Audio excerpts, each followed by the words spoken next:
നമസ്കാരം.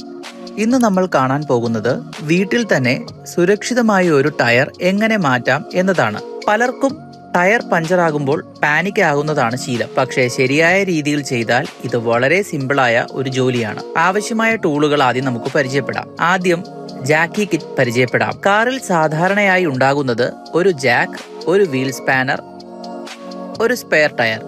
ഇവ മൂന്നുമുണ്ടെങ്കിൽ നമുക്ക് ടയർ മാറ്റാം. വാഹനം സുരക്ഷിതമായി നിർത്തുക. ടയർ മാറ്റുന്നതിന് മുൻപ് വാഹനം ഫ്ലാറ്റായ ഉറച്ച നിലത്തേക്ക് പാർക്ക് ചെയ്യുക. ഹാൻഡ് ബ്രേക്ക് പൂർണ്ണമായി ഇട്ടെന്ന് ഉറപ്പാക്കുക. ഗിയർ മാനുവൽ ആണെങ്കിൽ ഫസ്റ്റ് ഗിയറിൽ, ഓട്ടോമാറ്റിക് ആണെങ്കിൽ പാർക്കിംഗ് മോഡിലും വെക്കുക. സുരക്ഷയാണ് നമുക്ക് ഏറ്റവും പ്രാധാന്യം. വീൽ നട്ട് അല്പം ലൂസ് ചെയ്യുക എന്നതാണ് അടുത്ത ഘട്ടം. ഇപ്പോൾ വീൽ സ്പാനർ ഉപയോഗിച്ച് വീൽ നട്ടുകൾ പൂർണ്ണമായി തുറക്കരുത്. ജാക്ക് വെച്ച് വാഹനം ഉയർത്തുക.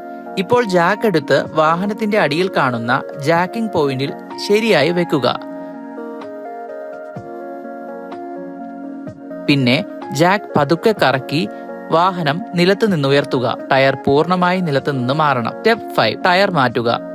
മുൻപ് ലൂസ് ചെയ്ത നട്ടുകൾ പൂർണ്ണമായി തുറക്കുക. പഞ്ചറായ ടയർ മാറ്റി സ്പെയർ ടയർ ശരിയായ സ്ഥാനത്ത് വെക്കുക. നട്ടുകൾ കൈകൊണ്ട് ആദ്യം കെട്ടുക.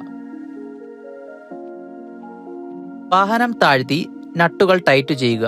ഇപ്പോൾ ജാക്ക് പതുക്കെ താഴ്ത്തി വാഹനം വീണ്ടും നിലത്തേക്ക് കൊണ്ടുവരിക. പിന്നെ വീൽ സ്പാനർ ഉപയോഗിച്ച് നട്ടുകൾ ക്രോസ് രീതിയിൽ നന്നായിട്ട് ടൈറ്റ് ചെയ്യുക. ഇത് ടയറിന് നല്ല ബാലൻസ് നൽകും. ഈ വീഡിയോ ഉപകാരപ്പെട്ടു എങ്കിൽ ലൈക്ക് ചെയ്യാനും സബ്സ്ക്രൈബ് ചെയ്യാനും മറക്കരുത്.